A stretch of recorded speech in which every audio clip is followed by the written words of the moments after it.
اللہ الرحمن الرحیم۔ السلام علیکم ورحمۃ اللہ وبرکاتہ۔ الحمدللہ آج ہمارا 5واں لیکچر ہے جس کا موضوع ہے حضرت امام مہدی رضی اللہ تعالیٰ عنہ کا تعارف۔ مہدی لغت میں ہدایت یافتہ شخص کو کہتے ہیں۔ اہل سنت و جماعت کے مطابق مہدی نبی کریم صلی اللہ علیہ وسلم کے سچے پیروکار اور خلفائے راشدین میں سے ایک خلیفہ راشد ہوں گے۔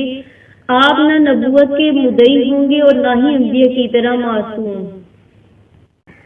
اسی طرح کسی حدیث میں یہ نہیں ملتا کہ آپ کی شخصیت لوگوں کو اپنی مہدیت پر ایمان لانے کی دعوت دے گی، اور نہ ہی کہیں یہ آیا ہے کہ لوگوں کے لیے کسی خاص معین شخص کی مہدیت پر ایمان لانا واجب ہے، جیسے انبیاء کی نبوت پر ایمان لانا واجب ہے۔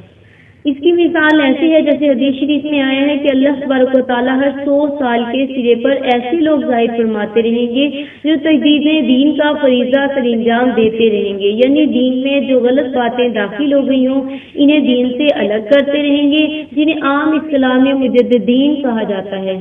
لیکن ہمارے علم کے مطابق کسی محدث یا عالم نے یہ نہیں کہا کہ ہر زمانے میں کسی خاص فرد یا افراد کی مجددیت پر ایمان لانا ضروری ہے، بلکہ یہ ہستیاں آتی ہیں، اپنا کام کرتی ہیں اور چلی جاتی ہیں۔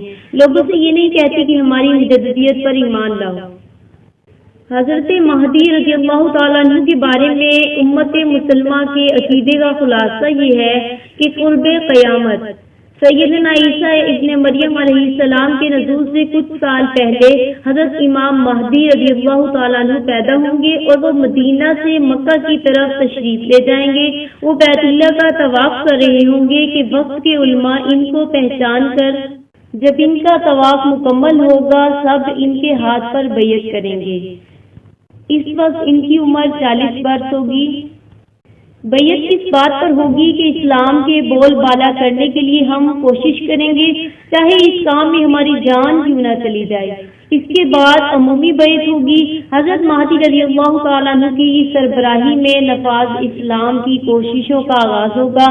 مسلمانوں کا کفار کے ساتھ جہاد شروع ہو جائے گا۔ اس کے کچھ عرصے بعد سیدنا عیسیٰ ابن مریم علیہ السلام کا آسمان سے نزول ہوگا۔ سیدنا عیسیٰ علیہ السلام کا جس وقت نزول ہوگا اس وقت نماز کے لیے مسلمان صفیں سیدھی کر رہے ہوں گے۔ سیدنا عیسیٰ ابن مریم علیہ السلام کو دیکھ کر مسلمان کہیں گے کہ اے اللہ کے نبی عیسیٰ علیہ السلام، آپ نماز کی امامت کروائیں۔ تو سیدنا عیسیٰ علیہ السلام جواب دیں گے کہ یہ اعزاز اللہ تبارک و تعالیٰ نے اس امت کو دیا ہے۔ چنانچہ حضرت مہدی رضی اللہ تعالیٰ عنہ اس وقت نماز پڑھائیں گے۔ اس کے بعد سیدنا عیسیٰ علیہ السلام کی نمازوں کی امامت فرمائیں گے۔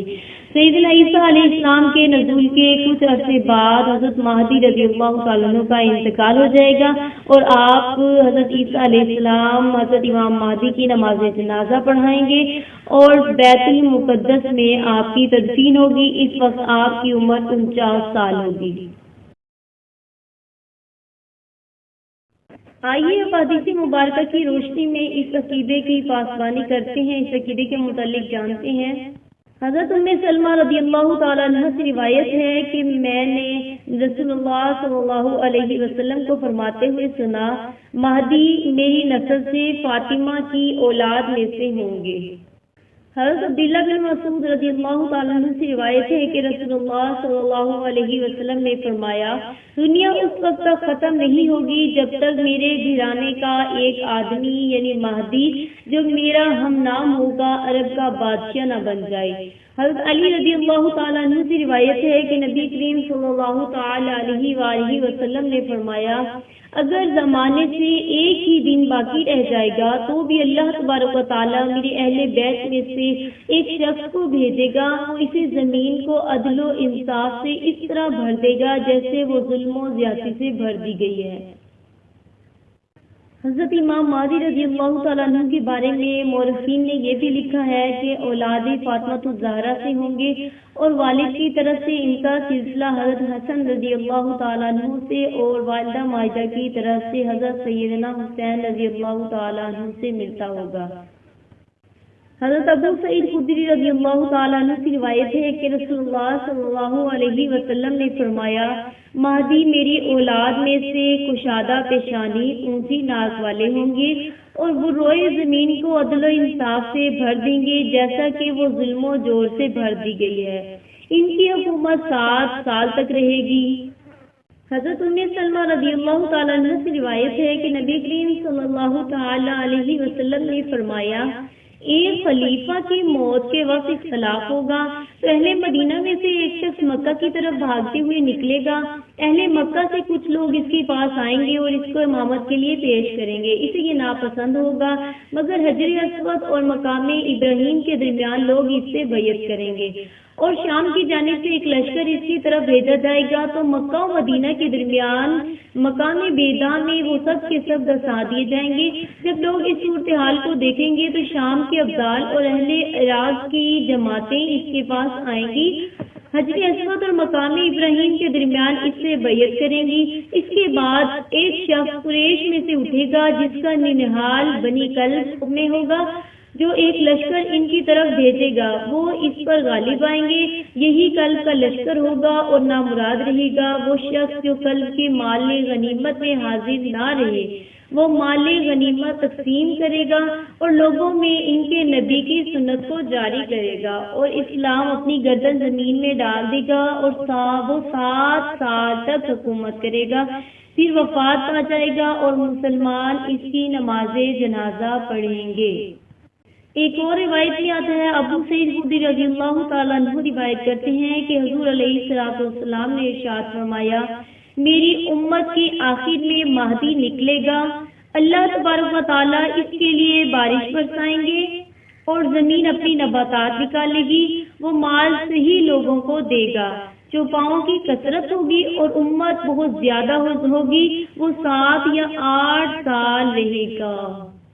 ان تمام حدیث مبارکہ سے یہ عقیدہ معلوم ہوتا ہے کہ مہدی ایک خاص شخصیت کا نام ہے اور وہ اپنی مہدیت پر ایمان لانے کی دعوت بھی نہیں دے گا، اور حضرت مہدی کا نام محمد ہوگا اور مہدی کے والد کا نام عبداللہ ہوگا۔ حضرت مہدی سعادات میں سے ہوں گے۔ حضرت مہدی رضی اللہ تعالیٰ عنہ بیت اللہ کا طواف کر رہے ہوں گے جب ان کو پہچان کر ان کی بیعت کی جائے گی۔ حضرت مہدی حاکم بادشاہ ہوں گے۔ حضرت مہدی رضی اللہ تعالیٰ عنہ زمین کو عدل و انصاف سے بھر دیں گے۔ حضرت مہدی رضی اللہ تعالیٰ عنہ کی حکومت 7 یا 9 سال ہوگی۔ حضرت مہدی رضی اللہ تعالیٰ عنہ کے وقت میں سیدنا عیسیٰ ابن مریم علیہ السلام کا آسمان سے نزول ہوگا۔ حضرت مہدی اپنی مہدی ہونے کا دعویٰ نہیں کریں گے اور حضرت مہدی رضی اللہ تعالیٰ عنہ سیدنا عیسیٰ ابن مریم علیہ السلام کے نزول کے کچھ عرصے بعد وفات پا جائیں گے۔ یہ تو تھا حضرت امام مہدی رضی اللہ تعالیٰ عنہ کا مختصر تعارف۔ یاد رہے کہ موجودہ دور کا ایک فتنہ مرزائیت ہے جس کو قادیانی بھی کہتے ہیں، جس کا بانی مرزا غلام احمد قادیانی تھا۔ اس نے اپنی تحریروں میں اس عقیدے پر ڈاکہ زنی کی اور اپنے آپ کو مہدی کہا۔ اس کے متعلق آپ انشاءاللہ ہمارے اگلے لیکچر میں سماعت کریں گے۔ آج اس لیکچر میں اتنا ہی کافی ہے اور آپ اس عقیدے کو اچھے طریقے سے یاد فرما لیں، ذہن نشین فرمائیں۔ اللہ تبارک و تعالی ہمیں صراط مستقیم پر چلتے ہوئے حق بات کو سمجھنے اور اسے آگے پہنچا کر اس کا دفاع کرنے والا بنائے۔ آمین۔ وآخر دعوانا الحمد للہ رب العالمین۔